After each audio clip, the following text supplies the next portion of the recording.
There is great debate in the NFL about how to play defense, particularly against the pass. The Eagles experienced that during the win over Dallas just a few weeks ago.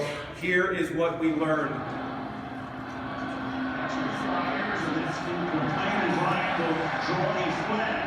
So that'll be a first down. It's Byron Maxwell. It's going back to the other first. And the pass is incomplete, but a flag comes in. So is the game of football now better? Is the game of football been lessened because of these emphasis on the rules? Guys, your reaction to seeing kind of the before the big hits and then what happened in Dallas, how it's changed your game and how you think it's changed the game of football? I think, you know, as a defender, you always try to look for an advantage. And I think before we came into the game, because a lot of these rule changes would come right before we got into the league. One of the advantages that defenders had was the art of intimidation. And so you always talked about receivers not wanting to catch the ball across the middle of the field. That was because they had the opportunity to make a big hit. And that big hit didn't just affect the receiver or whether you drop the ball or not, but every team who watches tape now has to see that hit. And receivers are now telling their quarterbacks, do not throw me the ball in the middle of the field, you know, Brian Dawkins, because he's going to kill me, you know. And so that actually talked offensive players into, or talked them out of throwing the ball as much as they do now. So now that they're not afraid of those hits, you're starting to see a lot more receivers. They're not afraid to go across the middle. They're running a lot freer throughout the defense, and it's obviously, you know, causing more big plays. And as defenders, you know, we were kind of hard-headed at first. We didn't really want to follow those rules until they really started finding people really large amounts of money. And I think that the entire league had to change. And I think it's for the better now that we know, obviously, the implications of concussions. But I think there's a fine line. We don't have those hits anymore where guys are launching at, you know, somebody's head with their forearm. But there are so many plays that I think, from a defender standpoint, it now puts you at an even bigger disadvantage because they already, as a defender, you have to realize that the offensive guy that you're trying to guard, he already knows where he's going. Like, he has a play in his mind. He's going to run here, go there. You're just following him. And so now, not only do you have to follow him, but you can't touch him past 5 yards. And you got receivers like AJ Green and Calvin Johnson and all these guys who are really big. They're bigger than you are, and you can't touch them. It makes it really, really difficult. Chris, do you think it's the most difficult thing in the game of football, covering a receiver who knows where he's going? And we'll go through the rules in a moment. And you really can't touch him very much. Yeah, absolutely. I think, like Malcolm was saying, you know, you got these intimidating guys that are delivering these hits. So teams are running the ball more. They're not doing the across the middle routes, things like that. But now they got the illegal contact rule down the field, and so now it's like Malcolm was saying.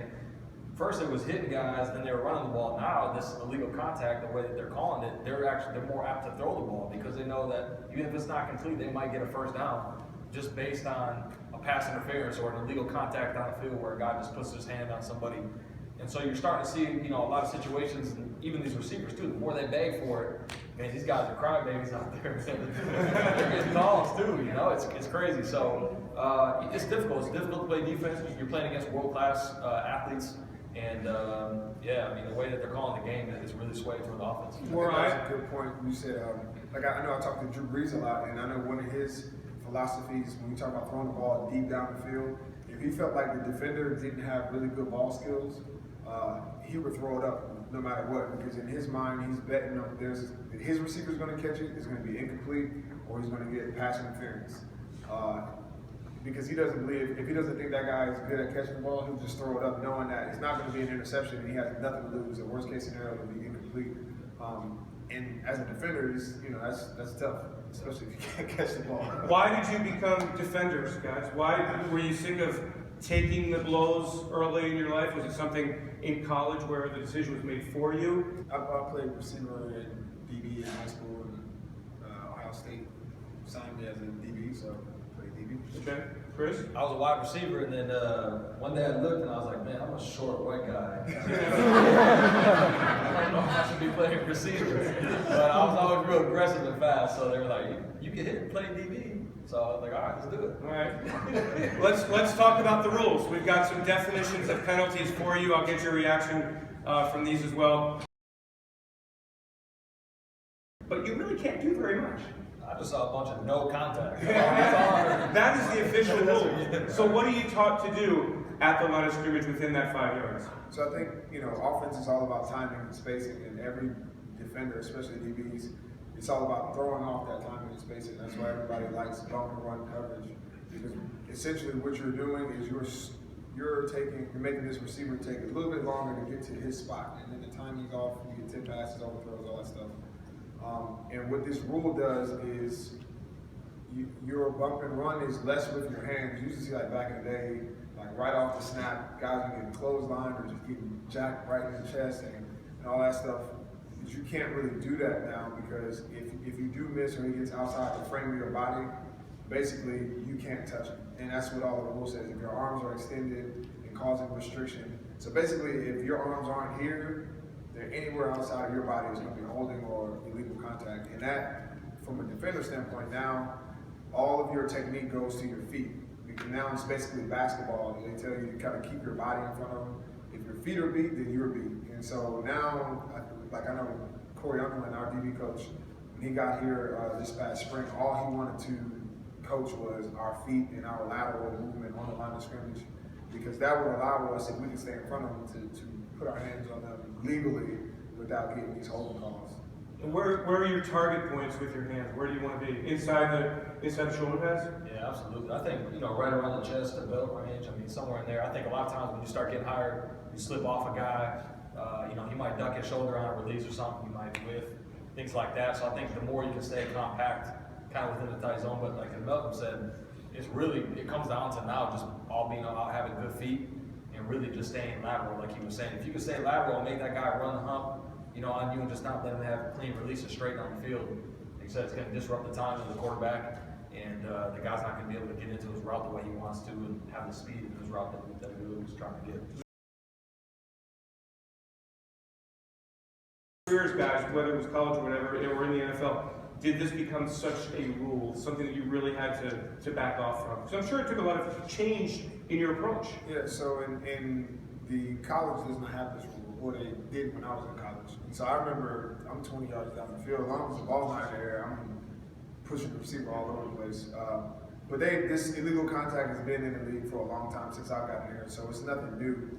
But what's changed is over the last 2 seasons, it's been a point of emphasis, and whenever the league emphasizes something, that means that just is their excuse to call it more often. So this 5-yard rule used to be a 6-7 yardish rule. As long as you were somewhere in that range, they would allow you to reroute a receiver. But now it's a hard line of 5, and if you're at 6 or 5.5 yards and you touch a receiver, and if they do, they have white gloves and then all of a sudden they flail or do something, that flag is coming out. And the worst part about this rule, not that I'm criticizing the league or anything,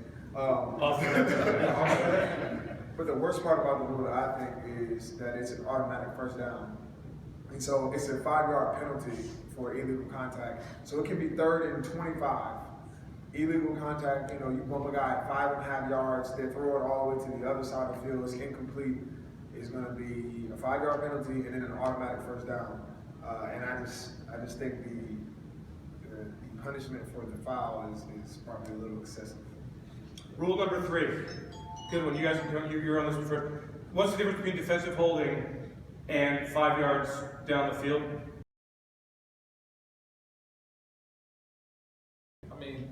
To me, I don't think there's much different, to be honest with you. I think a lot of times the receivers are the ones who are making it difficult for defensive backs too, because they know the rules, and they know that everything's slanted toward the receiver. So anytime anything gets close, they don't see the ball that's coming in the direction, they don't have a good shot at it, they're going to try to create contact with the defensive back and try to get a call. So, I think that's the problem, is they're not calling it to the receivers as they are to the defensive backs. And so these receivers are naturally just trying to create contact just to get these calls, and they're getting them, and they're not calling them on offensive players, and really it's really slanted against the defensive players. We have a good rub. Number 4,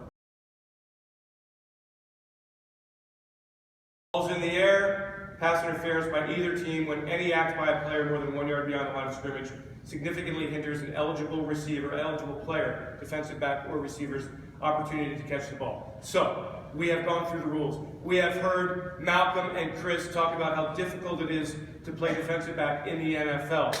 But here is the rub as we go to our team snapshot.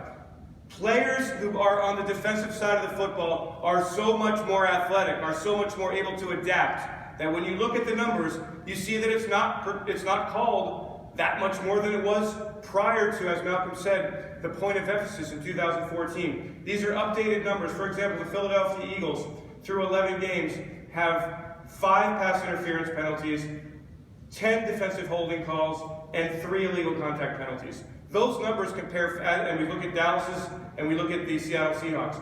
Those numbers compare favorably to previous years. So while the rules have changed, and while teams throw the football more, and while it seems like there's flags on every play, the defensive players have made the adjustments to cover in the passing game.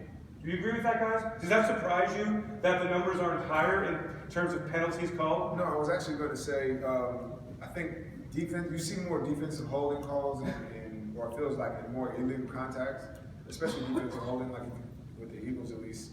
Went from 4 in 2013 to 10 and 13. Mm-hmm. So those went up when the emphasis happened, but I feel like defensive pass interferences went down because they used to just bundle everything into defensive pass interference. So if it was a holding or if they felt like it was illegal contact, they would just call pass interference. And now I think there's a little bit of differentiation, and they allow you to play a little more aggressive at the ball. And we've gotten a lot less pass interference because DBs do a good job of looking back for the ball. As long as you play the ball and look back for it, normally they give you an opportunity to be a little bit physical because they know you've got receivers like Des Bryant, Gronk, Calvin Johnson, that these guys are huge. They're big bodies that are using their own hands to go fight for the ball. And so if they don't allow us to, have some kind of physicality, we won't have a chance. Chris, name the best receiver you've ever lined up against, the most difficult guy to cover in the NFL. I like Julio Jones. Okay. To me, I mean, the guy's big, he's really strong, and he's super quick too. I mean, usually those bigger guys are not as quick. Like Calvin, he's not as quick, but he's big. I mean, to me, he had kind of a little bit of everything. Malcolm? Yeah, it would be either Julio Jones or Calvin Johnson. Calvin Johnson, my very first defensive snap in the NFL was me and Calvin Johnson one-on-one. About 40 yards later, he stepped out of bounds, up 2 yards. So he holds a special place in my heart. That welcome to the NFL moment. But Julio Jones, I had the opportunity to play with the Saints. I saw him twice a year ever since he came into the league, and he's just gotten better. He's big, he's fast, catches the ball, but once he has the ball in his hand, he's a nightmare to get on the ground. He's a really strong runner, and so I think it's Calvin, but Julio's getting around.